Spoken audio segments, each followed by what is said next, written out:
சனி பயிற்சி இப்போ வர 6ஆம் தேதி வெள்ளிக்கிழமை சனி பகவான் வந்துட்டு கும்பராசிலேருந்து மீன ராசிக்கு வந்து பயிற்சியாக போகிறாரு. இப்போ உலகமே வந்து இதை பற்றி தான் வந்து பேசிக்கிட்டு இருக்கு. முக்கியமாக தமிழர்கள் இப்பயே வந்து நம்ம ஆள் வந்துட்டு பயப்பட ஆரம்பிச்சிட்டான். தூங்க முடியல அவனால், சனி பகவான் ஏதாச்சும் பண்ணிடுவாராம். ஸோ இன்றைக்கி நம்ம இதை பற்றி தான் தெளிவாக பார்க்க போகிறோம். சிம்பிளாக சொல்கிறேன், 12 ராசியுமே வந்துட்டு ரொம்ப ரொம்ப நல்லா இருக்குது.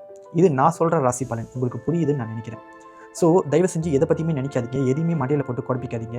எண்ணம் போல் வாழ்க்கைன்னு சொல்லுவாங்க. நம்ம நினைக்கிறது தான் நம்மளுக்கு நடக்கும். நீங்கள் நல்லது நினச்சா கண்டிப்பாக உங்களுக்கு நல்லது தான் நடக்கும். நடுவில் இந்த கிரகங்கள் மாறுது, இது வந்து வருஷம் வருஷம் மாறிக்கிட்டு தான் இருக்குது. ஸோ நம்ம இதை பார்த்துக்கிட்டு நம்ம இருந்தோம்னா நம்மளால் வந்து வாழ்க்கையை வாழ முடியாது. ஸோ யாராச்சும் கல்யாணம் பண்ணணும்னு நினைக்கிறீங்களா, திடீர்மா கல்யாணம் பண்ணுங்கள். யாராச்சும் பிஸ்னஸ் பண்ணணும்னு நினைக்கிறீங்களா, திடீர்மா பிஸ்னஸ் பண்ணுங்கள்.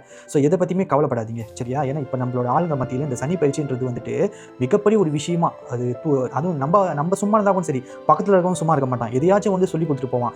உன் ராசிக்கு வந்து சனி பிடிச்சிருக்கு, ஸோ தான் நீ வந்து ஒன்று பார்த்து தான் செய்யணும். ஆல்ரெடி நம்ம ஆள் வந்து பீதியில் தான் இருப்பார். ஸோ இதை கேட்ட இந்த மனசை வந்து வீட்டு விட்டே வெளியாக மாட்டார். அதுக்கப்புறம் வெளியாகனா சனி பிடிச்சிக்கும் அப்படின்னு சொல்லிட்டு. ஸோ அந்த மாதிரிலாம் ஒன்றுமே கிடையாது. ஸோ தயவு செஞ்சு யாராச்சும் இந்த என்னோட கேப்ஷனில் சனி பயிற்சின்னு பார்த்த கையோட நான் சனி பயிற்சியோட பலன்கள் சொல்ல போகிறேன்னு சொல்லி நம்பி வந்திருந்தீங்கன்னா உங்கள் ஏமாற்றத்துக்கு நான் தாழ்மையாக வந்துட்டு மன்னிப்பு கேட்டுக்கிறேன். இது ஜஸ்ட் நான் உங்கள்கிட்ட ஷேர் பண்ணணும்னு நினச்சேன். இது வந்து என்னோட தனிப்பட்ட கருத்து. ஸோ உங்களுக்கு இருக்கிற கருத்துக்களை நீங்கள் கொம்மையில் பதிவு பண்ணுங்கள். கண்டிப்பாக நானும் அதை படித்து பார்க்குறேன். நன்றி, வணக்கம்.